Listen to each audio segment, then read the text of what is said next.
Good morning, everybody, and welcome back. It's Thursday morning.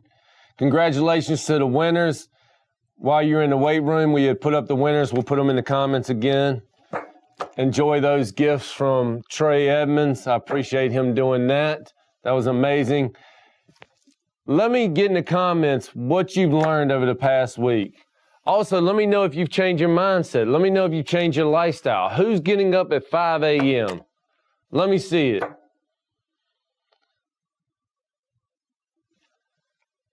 Today, we are going to talk about teamwork.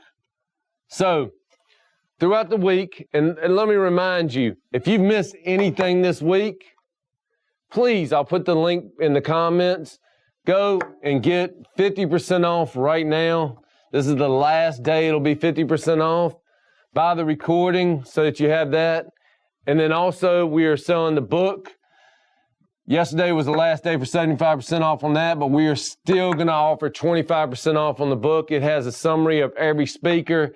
It has where you can take notes and have everything so that you have everything recorded in one place. So check that out. But let me know what you've been doing this week. Let me know who's been getting up at 5 a.m. Throw up a hand, throw up 100%, throw up me. Let me see it. All right, so today we're going to talk about teamwork. We've talked about how to, if you don't have a business or you're still working a 9 to 5, we've talked about how to get your idea, how to build your skill into an actual business. We've talked about mindset. Now we're going to talk about if you're a business right now and you're on your own, you're an entrepreneur, and you're becoming successful, what's the next step? Do you have so much business that you can't hardly do it yourself and you're turning down clients? The next step is building a team. You have to build a team. You cannot do this on your own. I promise you. No matter how hard you try, you cannot do this on your own. Today you're going to hear from a speaker, Zachary, who is on my team, or I'm on his team. We're together as far as a team goes. He is an incredible web designer. He started his business Cannon, at 17 years old while he was still in high school. He's now working on his master's and has a successful business. He's written a book. He is just an incredible entrepreneur. But what he's learned is that you have to build a team. What I learned when I was starting out in business, at first, yeah, you don't have enough business to get started, or you don't have the money to pay somebody, but you have to build a team. You have to find the people that can do the things that you cannot do, or can do things better than you can do, and build a successful team. That's how you become successful. That's how you stay successful, is by building a team. Make sure that you have people that are different than you, that have different opinions than you, that aren't going to always agree with what you agree with, and that are going to push you to the next limit. You want people on your team that are like-minded as far as when it comes to a goal, but that will push you and make you a better person each and every day. So I'll give you an example. From my team, I have people that do web design. I'm better at doing social media. I'm better at going out and doing the sales. I'm better at going out and doing speeches. I hate doing websites. I'll just be honest with you. So I have someone like Zach who can do outstanding websites, 10 times better than I could ever dream of. I have people that do coding 10 times better than I could ever do it. I know a little bit about coding, but I'm not an expert on coding. So I went out and found me an expert. I have a team of 5 people that work their butts off every single day. And they have the same goal as me, is to be more successful than the day before, and to get more clients, and to help more people, and to build our brand each and every day. And that's what you need, guys. You got to build a team. But you got to build a team around people that you trust. And that's hard to do. It's hard to take your idea, your business, something that you're working day and night, not sleeping over, and you've built something, you've built a brand, you've built yourself, and then add people to it. But guys, you can't do it alone. You have to build a team. A guy that knows nothing more about building a team and has built success off a team is our second speaker, Philip Hudgins. If you don't know about Philip Hudgins, I mean, he's an incredible speaker. He speaks all around the world. He's a multi-millionaire, and he built his $1 million off of building a successful team. And he's done it over and over and over again. And in the process, he's made his team millions of dollars. And that's something you got to understand too. You're not just building a team to make you successful. You're building a team to make everyone successful. So we're going to take a quick break.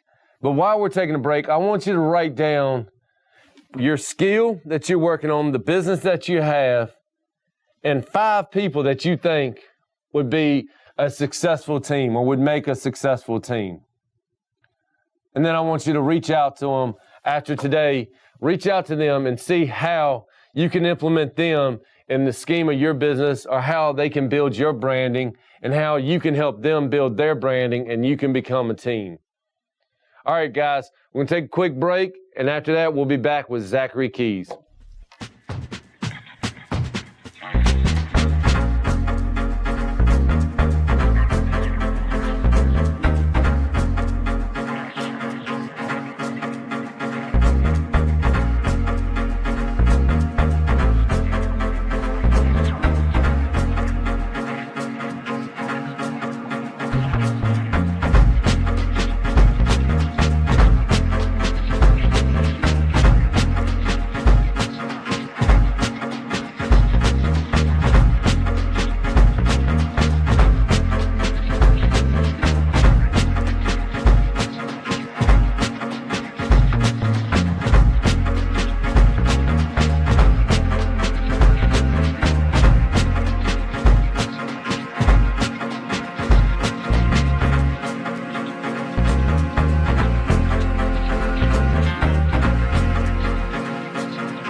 Welcome back, everybody. So, have you started building your team? Do you have your names?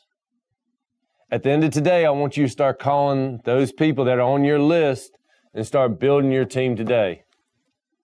And if you're not in a position where, you have enough work or enough clientele to start that team, at least start making those calls, making those contacts, so that when it's time, you have them ready and in place.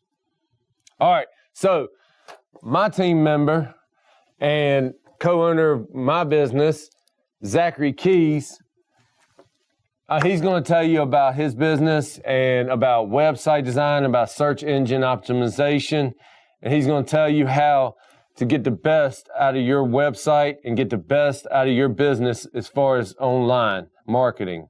At age 17, Danville native and student Zachary Keys became the president of his own company, Business Cannon. Also at 17, he wrote his first book called Idea to Icon, which explained how to come up with an idea and become a successful business and the services that he provides in his business. Business Cannon has gone on over the past few years to make several websites in the Virginia and North Carolina area. He is now working on his master's degree and has created a successful business in the same time. Zachary Keys is exactly what you think of when you hear entrepreneur. Please welcome Zachary Keys. Hi, I'm Zachary Keys, and I'm the founder of Business Cannon LLC. I'm currently a sophomore at Hampton City College, but I was born and raised in Danville, and I've lived there for the last 20 years. The way I got started with marketing was actually kind of by accident, and it was because I started a business called Charcoal Grill Master that turned out to be a complete failure. Back in 2016, when I was a sophomore in high school, I was trying to figure out ways that I could make money without having to drive around because I didn't have a car, and I wanted it to be something where I could sort of do after school work so I could be flexible and not have to really work a 9-to-5 job. And I looked into affiliate marketing, and then I paid for this class, and this class taught me how to build a website and research products and find a niche and sell the products. And in theory, I should have been able to sell these grills like Weber grills and Char Griller grills, and I should have gotten a commission for each sale. But after 3 months after I set up that website, I never sold a single grill. And I don't know if it was because people had been buying gas grills or because I had no clue what I was doing and I was only 15. But after 3 months, I just considered that idea to be a failure, and I wanted to use my skills to do something more productive. And I heard business owners in Danville were being charged thousands of dollars for websites, and I knew that there must be some way that I could do it a bit cheaper. And now that I'd paid for this class and I had the skills to make a website, I wanted to use my skills to help businesses in my area grow. So in 2017, I started Business Cannon right after I turned 16, and that was when I got completely invested into online marketing. And after I created that company, I worked another job at the golf course and worked 2 jobs for 2 years until I grew Business Cannon large enough to where I could do it full time. I think I made maybe 2 websites my first year and then got a little bit of experience there, and then the second year I think I made around 30 websites, and then since then at the company we've made over 80 websites for small businesses in Virginia and North Carolina, and even a couple national nonprofits have worked with my company. When I was 17, I published a book called Idea to Icon, which is a 200-page marketing guide that was pretty much the culmination of my last 2 years of experience in the marketing industry. But since I started off, compared to now, I've learned so much, and I've learned everything through online resources such as YouTube videos and articles, and also from reading books. And I've learned a lot from also learning from mentors and other professionals in the field. Because since my business was so small and I was so young, I knew I wouldn't be able to charge businesses thousands of dollars, because who would trust a 16-year-old with their business and their website? But after a couple years, after I got around 40 websites done, I realized I had a portfolio and I knew how to get results, and people weren't going to care about my age. They just wanted to work with someone who was going to be affordable and effective. So I managed to work my way into that sort of niche market where I could undercut a lot of the high cost marketing agencies that took years to build websites and charge thousands of dollars every year. And I could create something for business owners where they could just spend a few $100s and have a good looking website. And that was sort of my main passion for starting the company and for writing the book. And that passion is what fueled me to build the company to what it is today. And since I started the company, I've had to hire 7 employees to help me grow the company while I try and manage it while I'm at school. Even though I've been at college, I've still been running my business full time, and it's something I'm very passionate about. One of the biggest things that helped me with that company was hiring out subcontractors to do all the nitty-gritty work like website design and coding and Facebook ad management and stuff like that, because I realized after working for a few years I couldn't keep trading in all my time for money, and I was going to have to find a way to motivate people to do things for me, because I knew I could find people that had more experience than I had, and then I could start creating something really special. So I've been hiring people who are around 40 years old that have at least 10 or 15 years of website design experience, and I can get them to do these projects for me. And instead of me having to do everything by hand, I sort of get to oversee it so I can work directly with clients and sort of build the company and build their business up without having to really work as much as I used to. Because when I first started the company, I would stay up until 3 or 4 o'clock every night, and I was barely sleeping, and I was just pouring everything into this business, and I realized if I kept doing it, I was just going to burn out and I wouldn't enjoy it. So I had to take a step back and sort of take things slow and just learn from trial and error, and that's sort of how I've built the company up to what it is today. And when I first started the business back in 2017, all I was doing was pretty much just website design. But since then, I've grown the company to do email marketing services, content marketing, and paid-per-click ads, and tons of other marketing services, because I realized if this business is going to survive, it's going to have to be cutting edge, and I'm trying to make it a one-stop shop for small business owners.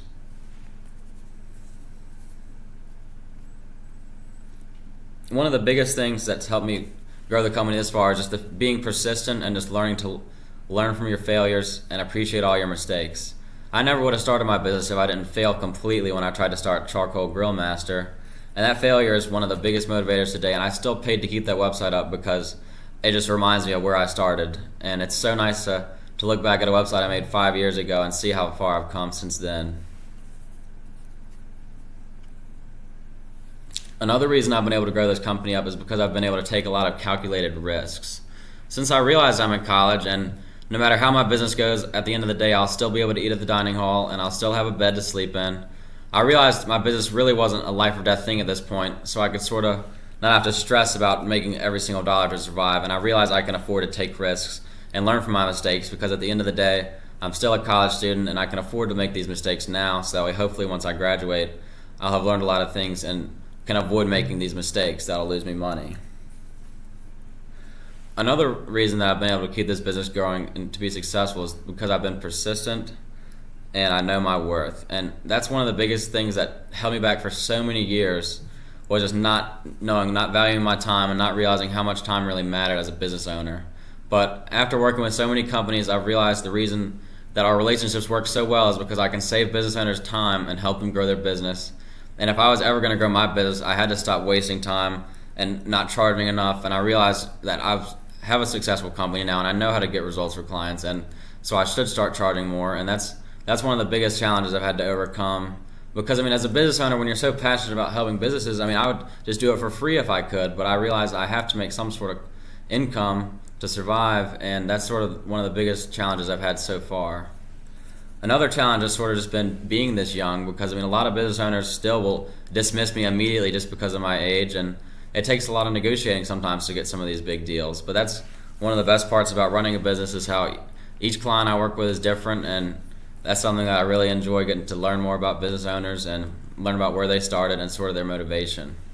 Pretty much all of my clients have been in the Danville area, with a few exceptions in North Carolina and other states.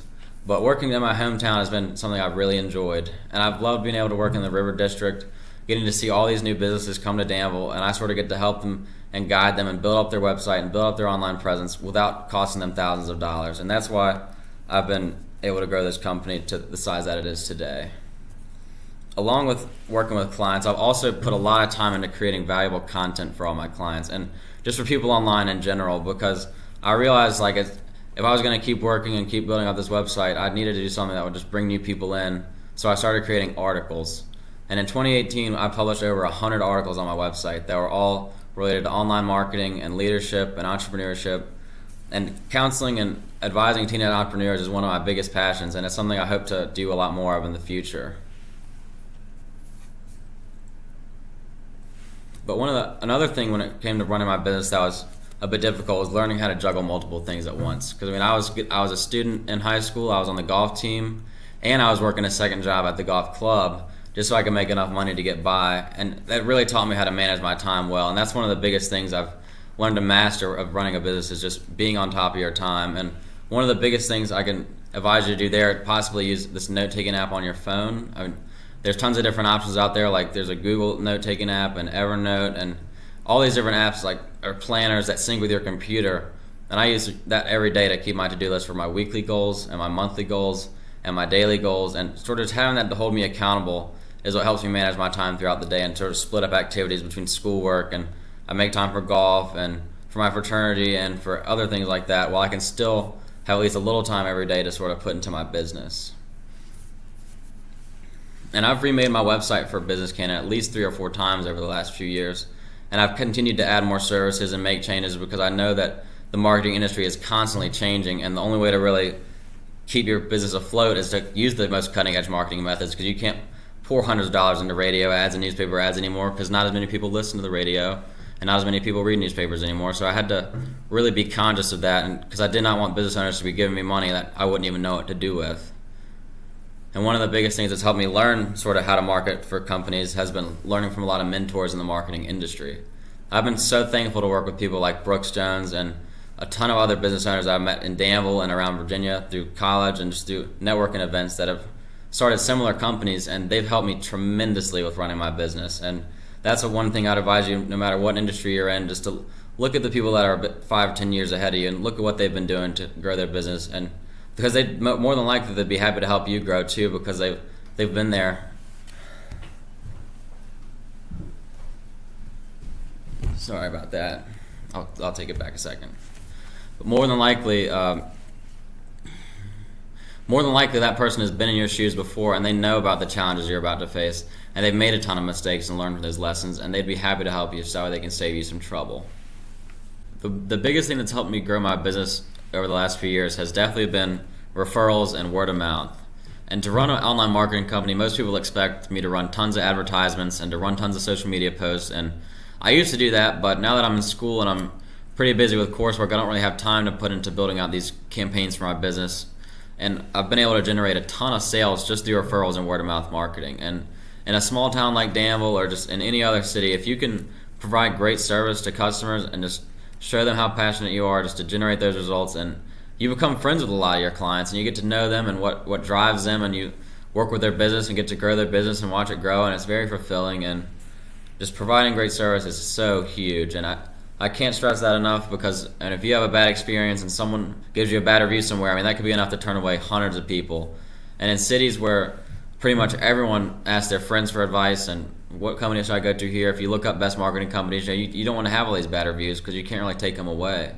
And once you realize that, you got to start looking at your clients a bit differently, and you got to realize that customer service is the most important thing. And sometimes it can be tough, especially when people are going to disagree with you and they might want their website to be completely highlight or yellow everywhere, but I said, maybe that might not be the best option. And sometimes you sort of have to give your clients a balance between what exactly they want and what you think is going to work for them. And being able to make those decisions for clients is something that you sort of learn to do over time. And no matter what client I have, whether it's a super small startup business or a huge business, I try and treat every client with the same amount of importance. And I think that's what's allowed me to keep growing my business to the size that it is. Another thing that's helped me grow is just constantly learning from my mistakes and learning from failures. I mean, I've came up with so many different business ideas, and I spent a whole summer a couple years ago coming up with this new company, Farmville Website Design, which was supposed to be a company I was going to run in Farmville while I was in school.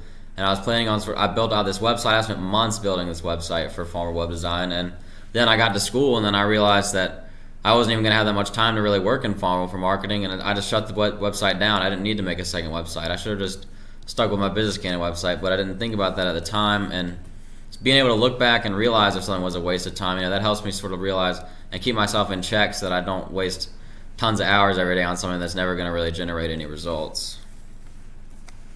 And learning from mentors, as I mentioned earlier, has also been another huge thing that's helped me out.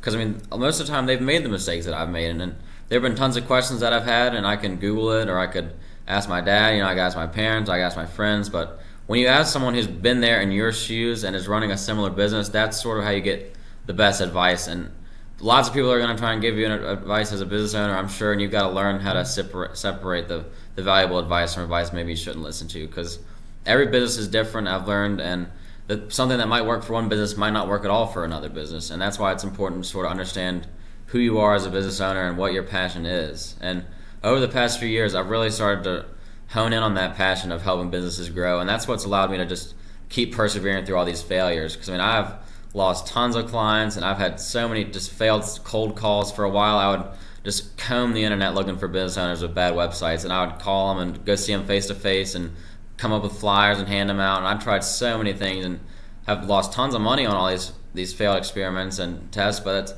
that's what's allowed me to keep growing my business and being able to learn from these mistakes instead of continuing to repeat them, is sort of how I've been able to maximize my revenue.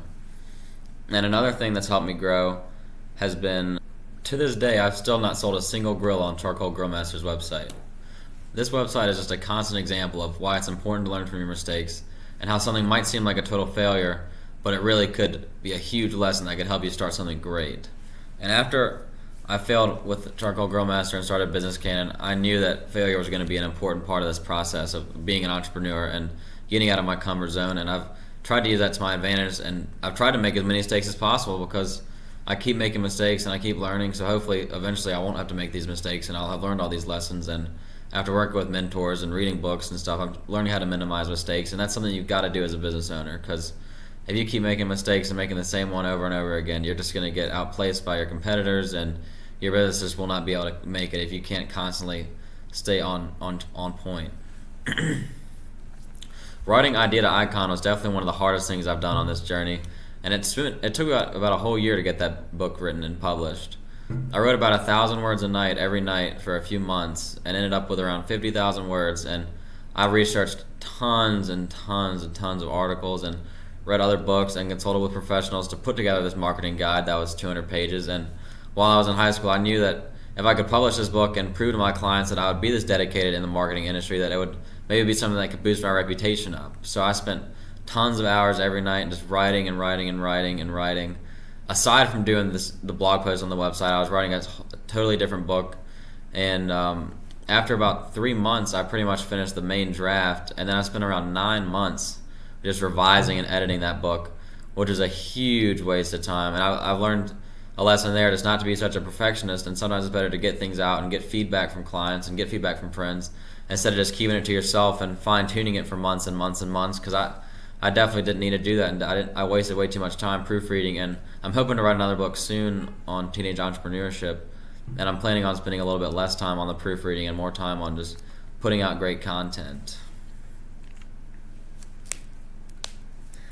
Another thing that a lot of people ask me about being successful as a business owner, is what does being successful even mean? And to me, the success doesn't really come down to a dollar value or anything like that, or a sale here or a sale there. It really comes down to the relationships that I've formed with clients and the results that I've been able to generate for them. And if I can work with a company and watch them spend a little bit of their budget just to invest into marketing and to watch them build up their revenue and cash flow through that, is just so satisfying. And that's what I would consider a successful day to be, is a day where I know I've successfully helped others, because that's my passion. And if I'm making money and not helping anybody, I wouldn't enjoy it. So you've got to learn how to find that balance of like making money but also doing something that you're so passionate about, so you're not constantly stressed about making money, but you're actually doing something that you enjoy. And one of the biggest things I've had to learn on this entrepreneurship journey is sort of how to hold myself accountable, because there would be days where I might be tired and I might want to sleep all day and watch TV, and some days you can do that as a business owner. It's good to be in control and to be your own boss, but you really have to work on holding yourself accountable. And being so young, it was really important for me to maintain a professional appearance and keep a clean cut and clean shaved and dress up nice for meetings, because if I wore a t-shirt and shorts, people would just think I'm some random teenager, and I don't think any of the people would take me seriously. And once I built up that reputation, of course, I could get away with a little bit more because people knew I at least had a bit of idea of what I was doing. But if I looked like I just got out of the gym or something, I don't think people would really take me seriously as an entrepreneur or a business owner. And so maintaining a professional appearance is huge. And that goes the same for emails and texts and all kind of things that are client communications or anything related to your brand, because everything that you're going to be doing for your business and building your business as sort of your personal brand, and you got to make sure you're putting on a great customer service for all your clients and just to maintain that no matter what. And when you're sending emails, I mean, if you just take the extra time to formulate the email nicely and organize it and format it correctly, I mean, business owners will love that. And if you just look like you're misspelling and rushing to send out emails and taking days to respond, I mean, people aren't going to like that. People want to see someone who cares, and they're only going to know you care if you truly put a ton of work into everything that you do. And you have to hold everything at such a high standard, because that's what clients are going to want. They're going to want someone that wants things to be done right, and that goes for any type of business. The quality of your work and your service is really what separates your business from another business, especially if you're doing the same thing for the same price. I mean, the clients just want to work with someone that's going to be great to work with. I mean, there's no fun working with a company that's going to get you great results if they're horrible to work with and they never respond and they overcharge you like crazy. I mean, it's really about learning from your mistakes and finding a balance. Another thing that's helped me succeed in my business has been attending a lot of local events. And this goes for pretty much any small town. There's going to be Chamber of Commerce events and other networking events, and if you can just get your face around and meet some new people in the city, you'd be amazed at the kind of doors that'll open up for you, because it doesn't even matter if these people are going to be direct customers, but they might know people who could be customers, and they can give you advice, because most of these people at these events are also business owners in different industries, and being able to network with business owners locally is a huge thing that's helped me grow my company. And Danville is just a great example, because it's a small town with tons of different events that go on downtown now in the River District. And attending all these events has sort of helped give me an edge compared to companies who might think it's okay to just lay around and not make any effort to meet people. But no matter how great your business is, it's really not going to make a difference until people start knowing about it. And the way to get that word out is by attending events and pounding out social media posts and just staying on a consistent schedule for a long time, because it takes time to build up your brand. And that's one of the things you got to learn, is just how to be patient. And I've been so patient, and I'm still patient.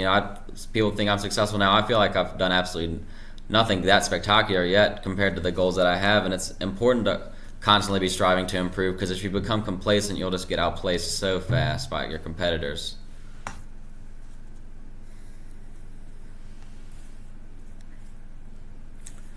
Another thing about my company that was interesting is the logo, and I created this logo back when I was 15, so I'm still surprised I'm still using it to this day, but it's just something that's so classic, and I love it because when you create your own business, you sort of have the freedom to do whatever you want, and you can make your own logo. And of course, you got to have a logo that's going to work somewhat, but you can get a lot of control there. And I came up with this logo that has a B shaped like a cannon for business cannon, and the idea was to blast your business to the top. And this is something that I've kind of lost sight of after 5 years, and I'm like, I came up with this when I was 15. Is this even a name I should keep using? But I've still used it to this day.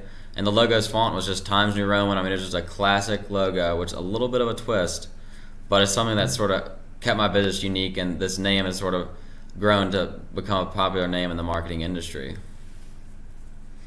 Another huge thing that I've learned on this journey is that it's just really important to take action. I read an article that said it's best to spend around 3/4 of your time doing and 1/4 of your day studying. And as a business owner, of course, you've got to constantly be learning and reading books and learning from mentors. And it's great if you keep absorbing all this information, but it's not going to matter if you never take any action. And when I was going to write that book, or when I was going to make that cold call, or when I tell people I want to grow this great business, of course that sounds great, but it doesn't mean anything until you actually get your head down and get to work. So one of the biggest things you got to keep yourself motivated to is just to take action every day, even if it's just a little step. If you could just make a little progress every single day, you'd be able to look back after a couple years like I can and just see like, wow, this is where I came from. And your business isn't going to be great right off the bat. I mean, I barely made any sales the first year, barely made any money the first year, but the lessons I learned were absolutely priceless. And as a business owner, sometimes you have to be willing to accept that kind of reward. Like, you might not make a lot of cash here, but if you learn some lessons that's going to help you make money in the future, it's really a win-win. And that's sort of how I look at all these failures, because if you just let them bog you down, like, oh, I just can't do anything right, I'm failing and failing and failing, you just got to take a step back, realize what you're doing wrong, and then make adjustments for how to do it right in the future. Another thing you'll have to do as a business owner is you'll have to be pretty multifaceted. I mean, since I started my company, I've had to be an accountant, a salesman, a website designer, I mean, so many different things. And as a business owner, you've got to be able to work these different responsibilities, and you got to be able to learn skills quickly, because not everyone can do everything to help you. You're going to have to either pay people, or you're going to have to figure out how to do it on your own. And as a business owner, if you can do things on your own to help save some money right off the bat, I mean, that'll help make things so much easier. And then as you grow your business and increase your revenue, you can start paying people to do things for you. But when you first start off, you got to be willing to put in some time in order to get these results. And learning how to take care of your accounting every month and keeping your business books straight is something that's kind of tedious, but it's something you really got to know. And as a business owner, if you keep track of that when you first start your business and then you start training someone else to do it for you, I mean, you'll still be able to watch over them and make sure they're doing everything right, because you've been so involved in your business for so long, you know how every single piece of the business works. And of course, it's great to hire people who might have more expertise than you in certain fields, but if you don't have any idea what they're doing either, I mean, you won't even know if they're doing a good job. So if you can educate yourself early on sort of the general things you'll have to do to run your business, that might save you a ton of time and hassle in the future when you're trying to train new employees. Time management has also been one of the biggest things I've struggled with as a business owner, but it's definitely something that's very important. And using an online planner has been huge in that aspect, and it's really important to just know your worth and to value your time. And if you do that, your clients will learn to respect you. The reason I worked 2 jobs while trying to run this business was because I knew I'd have to put in my own money if I was ever going to build this business up.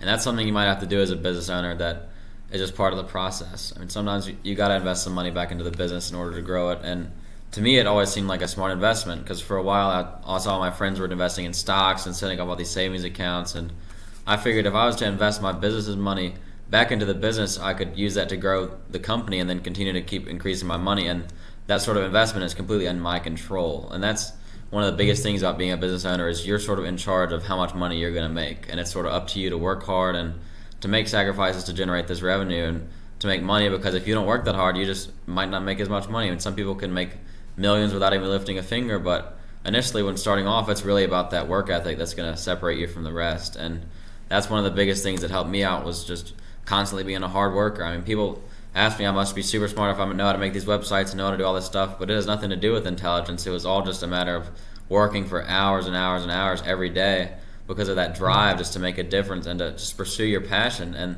that's what fuels so many entrepreneurs, and it's what should fuel pretty much everyone when they're running their business, is just that passion.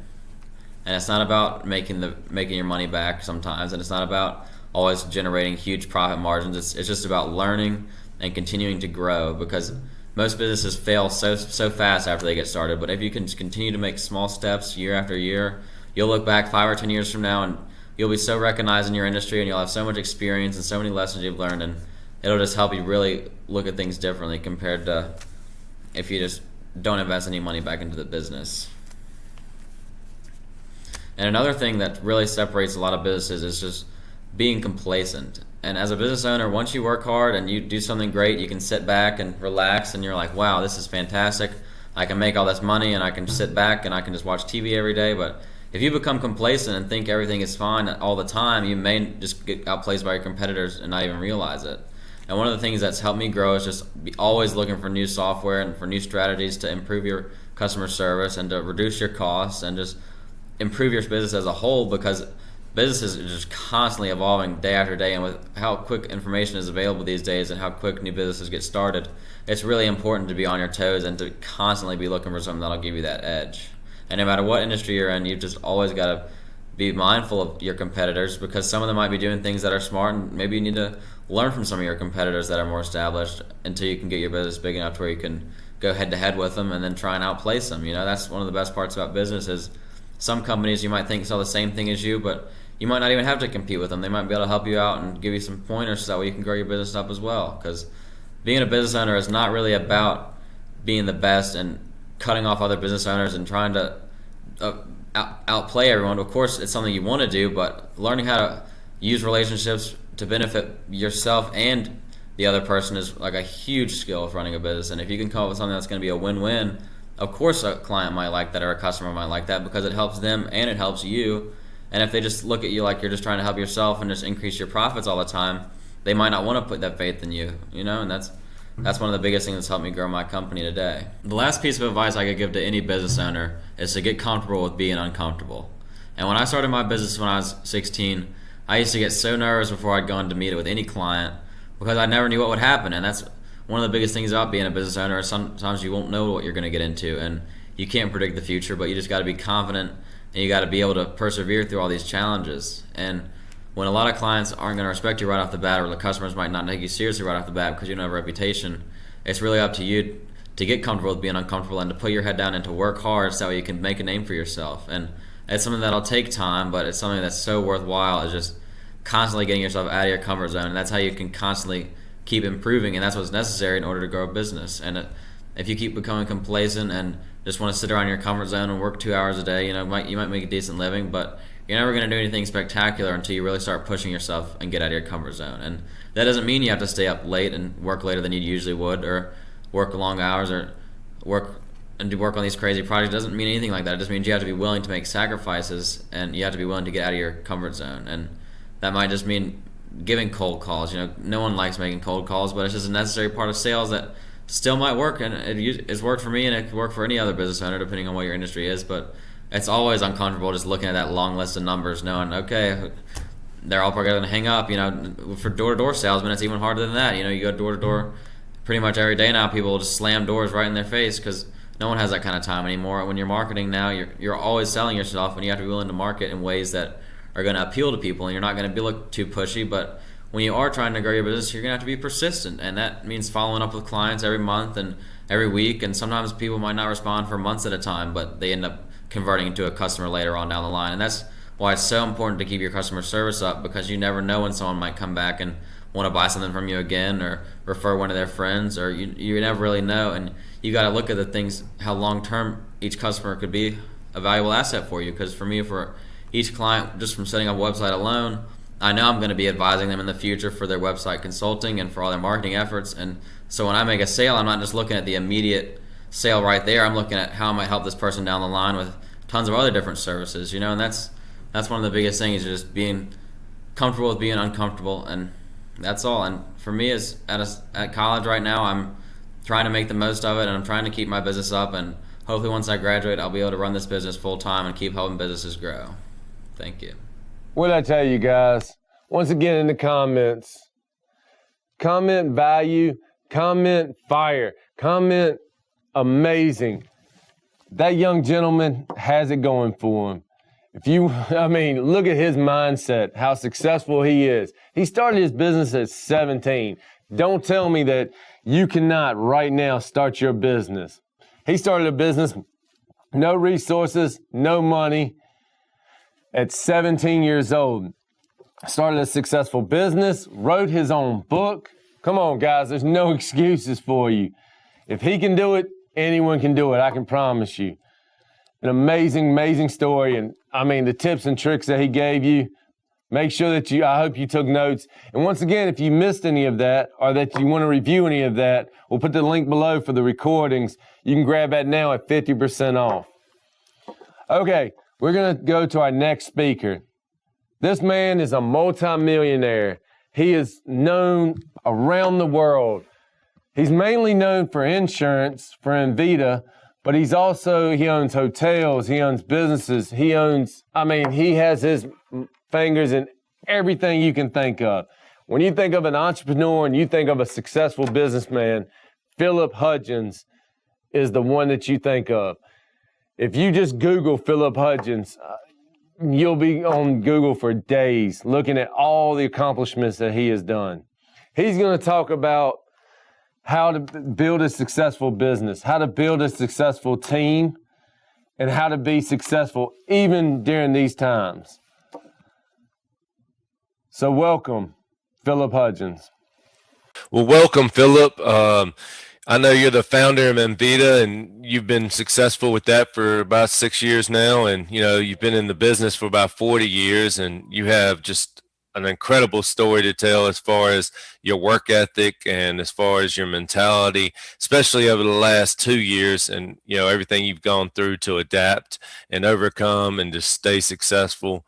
If you would just tell our audience, about your story, where you got started, and kind of how you became as successful as you are. All right. Thank you, Brooks. I appreciate that. And folks, as he said, my name's Philip Hudgins. I'm born and raised in Danville, Virginia. So there's folks out there that live in Virginia that don't know where Danville is. So don't feel bad if you're one of them. We're okay. Population 40,000 if you count chickens, cats, and dogs and cows and everybody at one time.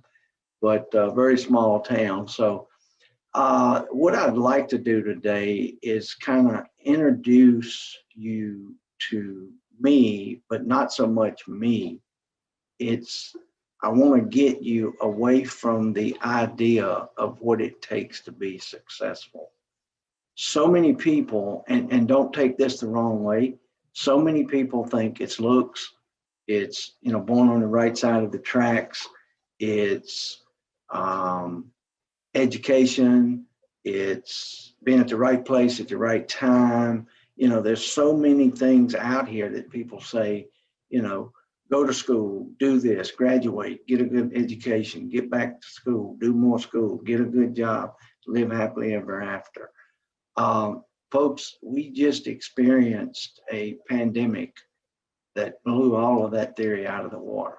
Now, am I saying don't go to school, don't get an education? No, ma'am, no, sir, I'm not. It just wasn't needed in what I was doing, and it didn't help me get to the point of being successful.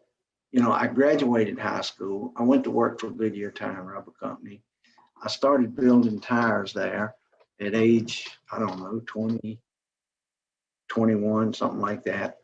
It may have been even 18 years old. I don't know. But it's a long time ago.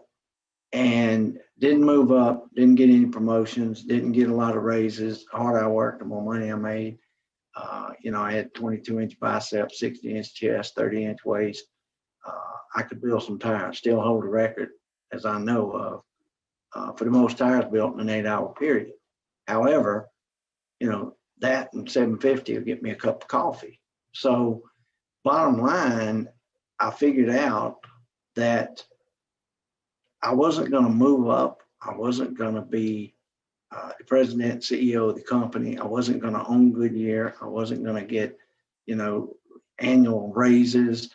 None of this stuff that I dreamed of happening was there.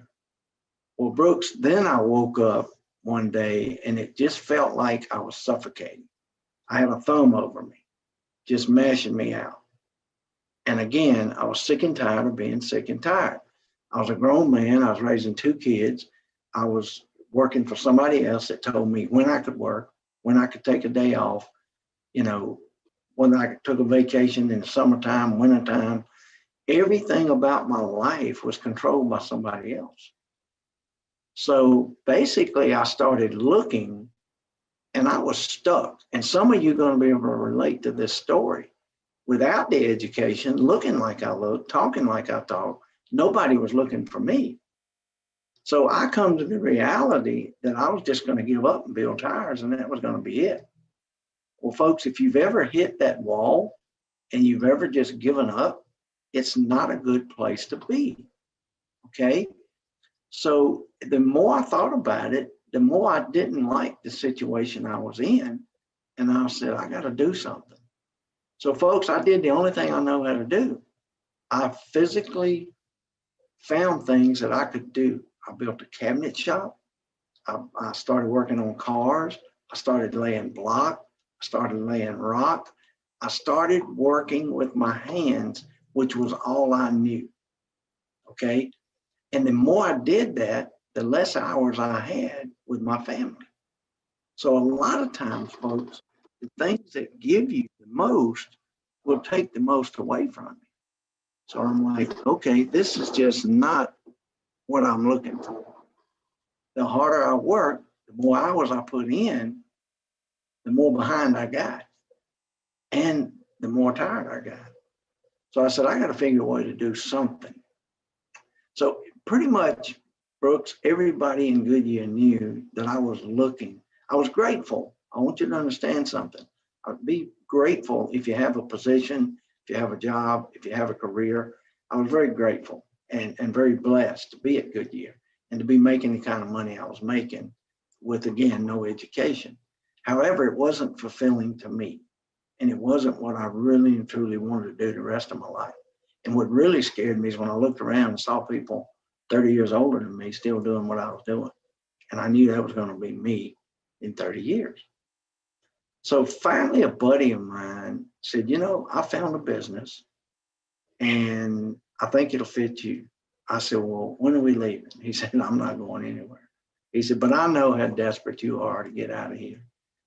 And that happened to be, and it doesn't matter the career. You know, Brooks and I met years ago. I interviewed him. He went on to be successful and did something in a different career. And somehow, some way, maybe I had a little something to do with that, with educating him or giving him some ideas or whatever. Okay. But whatever he's done it on his own. I don't have any credit, don't want any credit, and didn't say it for that reason. But he went on to be successful. And so when he asked me to come back and actually do this little talk today, and encourage people that they could be all they could be in their own way, I was excited to come back, you know, and meet up with him and do this and see if some way, somehow we can help somebody. So here's the thing. I looked at the deal and I said, you know, it makes sense. So whatever it is you're thinking about, I think number one, it needs to make sense to you. Okay. And number two, I had to sit down and really and truly determine my why. And I'm going to explain that to you because that's a big step for somebody that's looking to do something special in their life. You know, Brooks, if I could draw out a picture, which we're not going to do today, and I put the big letters right in the middle of the paper, W-H-Y, and a question mark, why? People will say, I want to do better for my children. I want to do better for my schools. I want to do better for my community. I want to do better for my church. I want to make more money. It's always in front of the why, okay? They don't realize it. That will not get you up early. It will not keep you up late, and you will not be committed to that. You have to go behind your why. So if you want to do better for your children, you're going to have to ask yourself, what happened to you in your childhood? See, I was a latchkey kid. Some of you don't know what that means. That means my brothers and sisters were, 6, 8, and 10 years older than me. They were gone. So when I was 8, 10 years old, I was coming home from school, reaching under the mat, getting the key, opening the door, and going into an empty house. My mom and dad worked first year. They were working. They were doing the best they could to keep a roof over our head. Okay, if you looked up poor in the dictionary, my picture's still there. Now, does that mean woe is me? No, I didn't know I was poor. Okay, there's a difference in being poor and broke. Okay, you can fix one, you can't fix the other.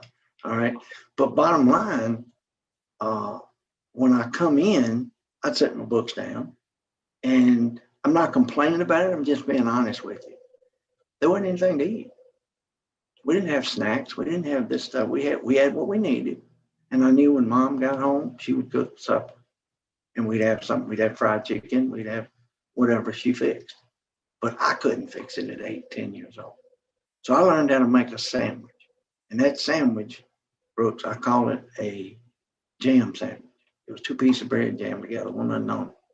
But we didn't have the peanut butter and jelly. We didn't have. So I finally figured out we had a little mayonnaise in the refrigerator, and we had some onions. And this sounds crazy, but I remember slicing them onions and putting a slice of onion on that mayonnaise sandwich and eating it until they got home. And then she fixed dinner. Okay. So that's how I grew up. Now, I thank God for that. I thank God for all my lessons, all my blessings, everything there. But that made and shaped and molded me into who I was. And folks, when I see people saying, I need to do this so I can make more money, I need to do this for my children, wrong. I'm going to give you a quick example of that. If you're out for a jog and you're thirsty, and maybe you're going to run 5 miles, and you're 4 miles into it, and you're making a circle, and you're coming back to your vehicle, you're thirsty. Well, you're not going to speed up for the water, because you speed up, you get more thirsty. So you're just pacing yourself to get back, and when you get to that car, the water's there. So that's what's in front of you. Now, if a pit bull comes out behind you and is gnawing at your heels and looking for blood, you're going to run faster. So you'll run faster from something than you do towards something. That's a key in there. That's a nugget for you to understand. People say, how did you become successful? It was what I was running from, not what I was running to. It's a major lesson for you to learn. So once you determine that why, once you determine what gets you up early, keeps you up late. Then all you got to do is simply plug into whatever it is you want to do. Mine happened to be the insurance world. Okay. So yours could be real estate. It could be car sales. It could be you owning your own business for technology. Whatever it is, you got to believe in it with all your heart, and you got to be doing it for a bigger purpose than just money or something in the future. A new house, a new car, all that stuff's temporary. It don't stay. So as I figured that out, I went to work inside of a company, and I left Goodyear.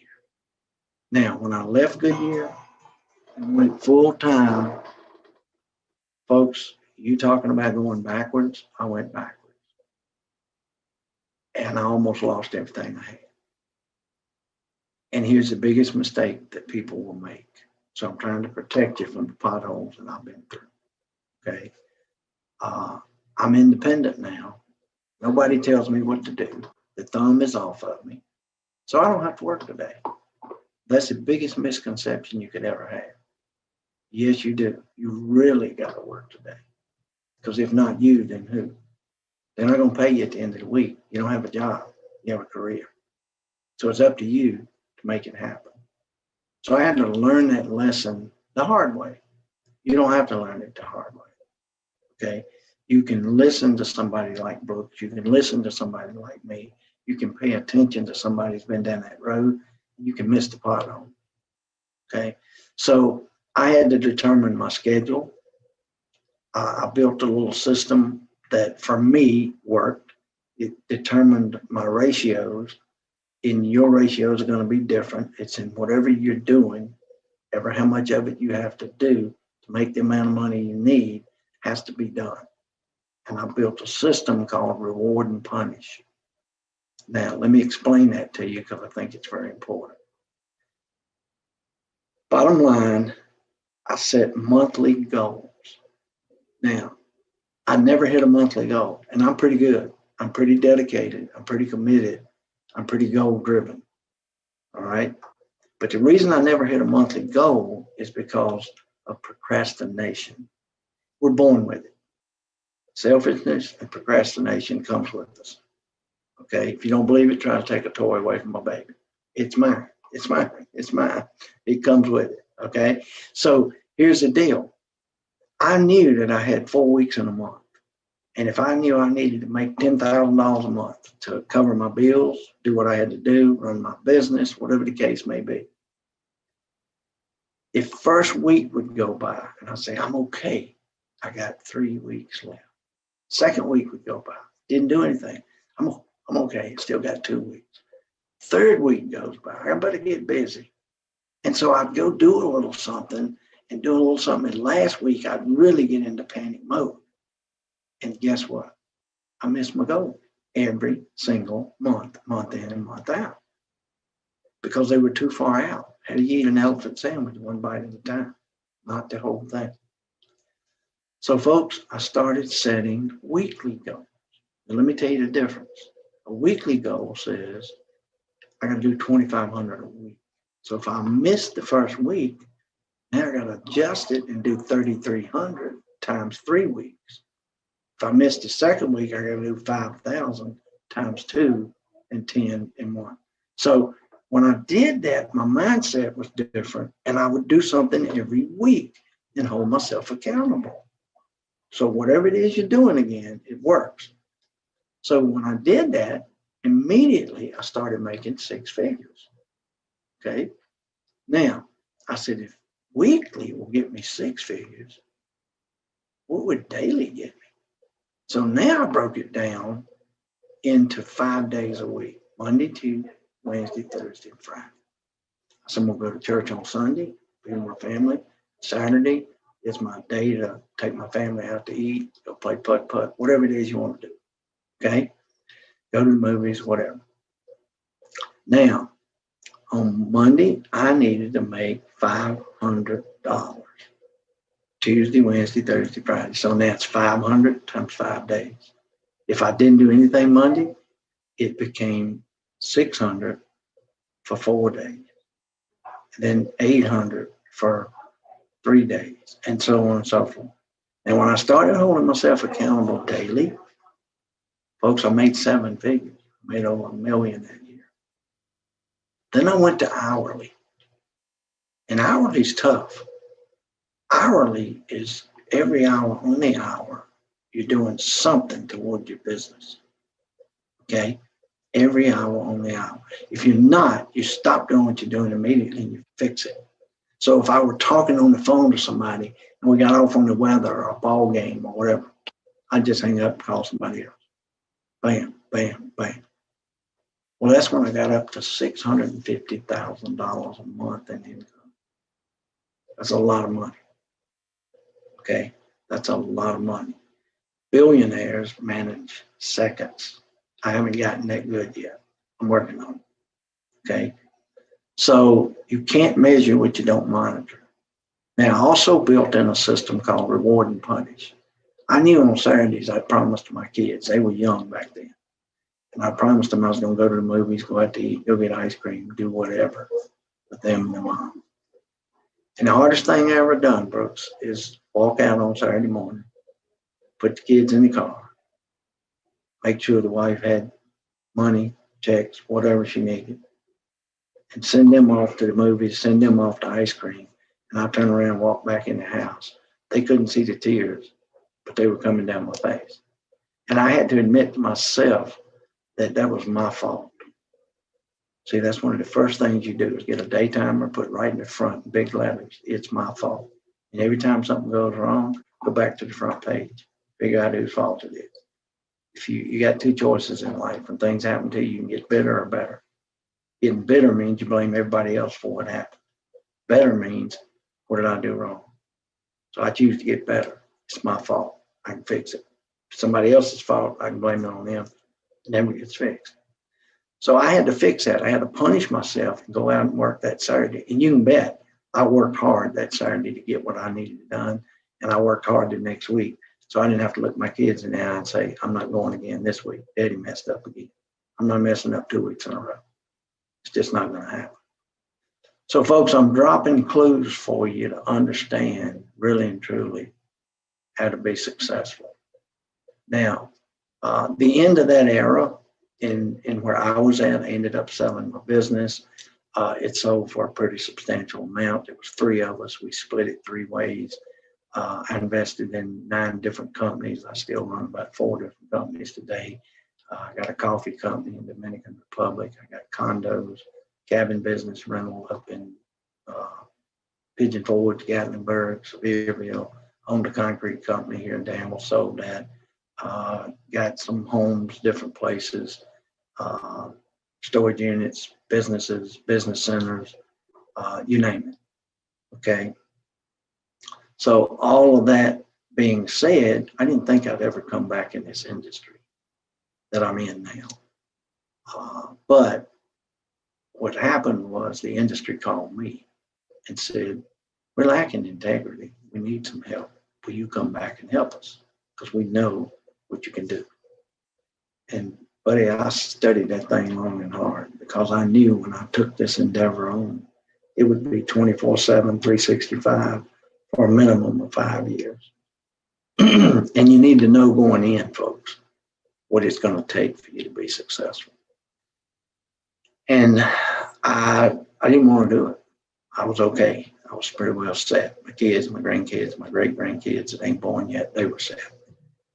But that was selfish on my part. So I said, you know what? If they need help, I really need to help them. So we decided to come back, my wife and I, my family. We sat down, we discussed it, we came back. And we came back with the end in mind of building it again and building it stronger, building a better structure, building a better mousetrap. So I built everything this time around with the flip of a button that could be taken virtual. Just because I knew at some point in time I needed to be ready for that. So preparation on the front end will save you a lot of heartache on the back end. So we took our company and we went out the first year, got our carriers, got what we needed. This will relate to whatever you're doing and ever what kind of company you're building. Got all that in place, built our value proposition, built our hiring proposition, put all of the structure in place, bonuses, blah, blah, blah, profit sharing for the employee, everything. So we put all this stuff together, and we went out in our particular business and did about $1.5 million in premium first year, which is not a lot, okay? It paid the staff, it opened the doors, it got us going. The second year, we were running one particular system. Doesn't matter what the system is, it worked in our system. So we built a system. People love systematic ways of doing things. And it attracted the people that wanted to be in this one system. Then the next year, we went to 3 million. Third year, we went to 4.5. By the fifth year, and that was the fourth year, by the fifth year, we were up to $6 million in annual premium, which sounds like a substantial amount. Now, that last year, when the pandemic hit, COVID hit, we were on a road tour. We had to come home, hiring, training, getting people in place, building our structure all over the United States. We immediately flipped the switch, turned on our virtual, and started doing 20 Zooms a week with people and doing what we were doing on the road, but we couldn't get on the road, we couldn't get in front of people. By the time we ended up the year, we were just short of $20 million in production in 2020, in the middle of a pandemic. We were one of the few IMOs, independent marketing organizations, that grew by 379% in every category. The carriers come to us, what's happening? Because some of them went out of business. Some of the IMOs went out of business. They were not ready. We were ready. And this year, for example, last week, we did 1.9 million in premium in 1 week. So folks, everybody now wants to be Philip Hudgins again. But they don't want to go back to the 5 years I put in a new company, starting over. And I started in a phone booth with 3 people, me, myself, and I. So completely started over, did not go anywhere and get any of the agents I had before. Left all of that alone and built it from scratch. And I can't tell you the hours and endless hours and, getting up at 2 a.m, drive to Raleigh, being Dallas, Texas, in one of my offices by 8 o'clock in the morning, ready to start work. Leave there and go to Houston, leave Houston, go to San Antonio, leave San Antonio, go to Austin, leave Austin, go to California, Northern California, Southern California, Oregon, Washington State, Arizona, Las Vegas. Be gone 30 days at a time. See, most people aren't willing to pay the price for success. Most people want to hear success. Matter of fact, Brooks, some people ain't gonna want to hear my story. They're gonna say, I don't want to do what he did. Well, folks, let me tell you something. You do it and pay the price in advance, or you suffer the consequences in the end. And unfortunately, the consequences in the end is a blue jacket saying, how may I help you? That's not a retirement program. Not the one I signed up for. Now, people ask me every day of my life, I get asked 5 or 6 times, why do you do what you do? Why do you work so hard? Because I know there's folks like Brooks that are good folks, good people all over this country. And they don't have a shot unless somebody like us get out there and help them. So I have a philosophy. It's not good enough for me to get mine and just sit back. I need to help other people get theirs. So right now we got about 3,500 agents. We're helping people. In my last company, we had 16 cash flow millionaires, 1,000 people making anywhere from 100 to 999, and 3,000 to 5,000 people making 50, 60, 80,000 a year part-time. And we're well on our way back to that. I've got at least 3 people that'll make over $1 million this year in this company. And it's just now tipped over 5 years, going on 6 years old. So it's not about me. It's, of course, I'm not doing it for charity. I'm going to get paid too. But I can honestly say this particular company, in 5 years, I haven't had to take one dime out, not one dime. So that's a little bit about me, my story, who I am. And I'm going to leave you with this unless Brooks has any questions for me. There's 4 keys, and write these down, folks. There's 4 keys to becoming successful. And if you get these 4 steps down, all right, you'll make it. Number 1 is passion. Now, I'm not passionate about insurance. You're probably not passionate about what you do, but I'm passionate about people. See, people think I'm in the insurance business. I'm not. I'm in the people business. And I'm passionate every single day I wake up. And my wife will tell you about 3 to 4 hours sleep a night is all I get. I can't sleep. I'll go to bed late. I'll get up early. And in the middle, I'm working. And when I say I'm working, I'm designing stuff. I'm putting stuff together. Things are in my head. I get up, I put them on paper. But passion is, again, your why. It's what drives you. It will get you up early, keep you up late. So once you're passionate about something, helping people, changing the community, any of the things that you want to call it, you got to look behind it again and say, why is this so important to me? Okay? Because I don't want this to happen to your children, what happened to me as a child. And I don't even know your children, but I will get to know them if we work together. So once you're passionate, the second step is commitment. Commitment's all or nothing. You can't give your all to something that you just think about or care about. It has to be passion. It's like learning how to swim. If you raise your hand and say, I know how to swim, it's because you got in the pool or you got in the pond. Okay? You didn't stick a toe in it. You didn't just try it. You didn't just warm up to it. You had to jump in to learn how to swim. So you got to jump in something. You got to be committed to something. And how you committed to something you're not passionate about, it don't work.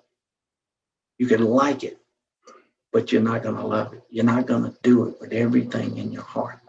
Okay? So passion, then only then you can be committed. All right? Then coachability, folks. There's going to be people like myself. There's going to be people like, I've been mentored. I've spoken on stage with Zig Ziglar, John Maxwell, Art Williams. I've spoken in 6 different countries. I've been mentored by a lot of successful, famous people. But I was coachable. When I got around them, I just listened. I didn't try to impress them. Because how am I going to impress Zig Ziglar? Okay? So I'll never forget this. When Zig Ziglar, I was backstage, he put his hands on my shoulders, he put his nose on my nose, and he said to me, you help enough people, help them get what they want and need, you'll always have what you need. And folks, that burned into my heart. I've read it in a book, but he spit it in my face. That's a difference. So I was coachable enough to understand that, and it embedded in me, and I've lived that philosophy ever since. And he's gone now. You don't get those things back. So last but not least is credibility. Folks, just simply treat people like you want to be treated. What you do in the dark will eventually come to the light, or what you do in the night will eventually come to the light. Treat people the way you want. When I sit down across people and talk to them, I look at them as my son or my daughter or my parents or my siblings or whatever. And that's who I see. And I treat them the same way I would treat them. So passion, commitment, coachability, and credibility. Those are 4 things that'll help you become successful.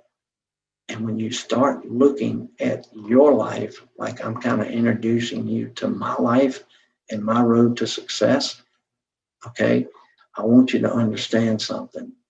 It starts with your why. If you get these 4 things in place and just stick to it and get up early every morning, stay up late, it's just not going to be easy. Don't give up. And really and truly what kept me going every single day is I was sick and tired of being sick and tired. If you can say that and you're ready to change, folks, good luck with your future. So that being said, Brooks, I think I covered it for you, buddy, unless you got any questions you want me to go back to. No, that was incredible. Thank you so much. I'm sure everybody in the audience right now is getting so much out of this. Definitely, if you missed anything, the 4 keys to success. My biggest nugget to that was the each day goals. I'm definitely going to start doing that. I do weekly and monthly, but doing them each day, I agree.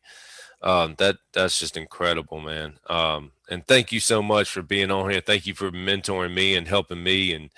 And I spoke about it on Tuesday, same thing, as far as just, I was sick and tired of being sick and tired at work. And I decided I was going to go out on my own and do my own thing.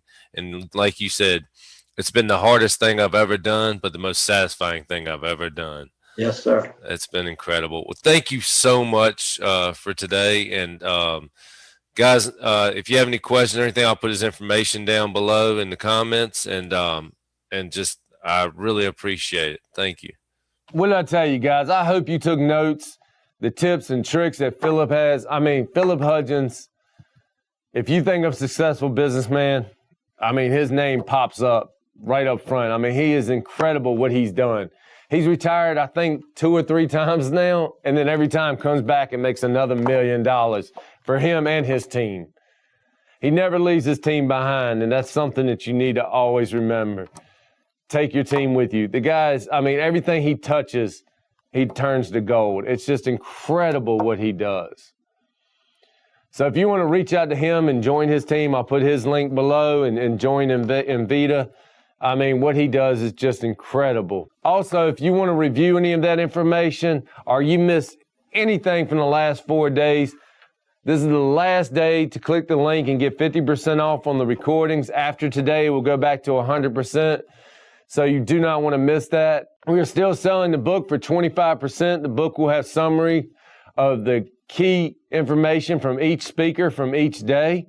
It will also have sections where you can keep notes and journals. Guys, put down below if this week has been amazing. If this week has changed your life, has changed your mindset. Let me know if you've been getting up at 5 a.m. Let me know if you started journaling. Let me know if you started building your team, you started building your business, what you've changed in your life. Make sure to go on social media and put hashtag the quest. Let others know about it. Make sure to click the link below to get the recordings of this, because after today, you will no longer see this unless you buy the recordings. So I got one special offer for you. Tomorrow, we're going to do a question and answer. I'm going to be on here live Friday morning. Make sure you jump on before 11 a.m. and I want to answer any of the questions you may have for the week. I want to, just talk to you, talk about what you've learned, what you have gotten out of this conference, what you'd like to see from the next conference. And if you have any questions for any of the speakers, if you have any questions for myself, and just sit down and talk with you for about an hour. So please join us tomorrow for a Q&A. And I'll see you tomorrow.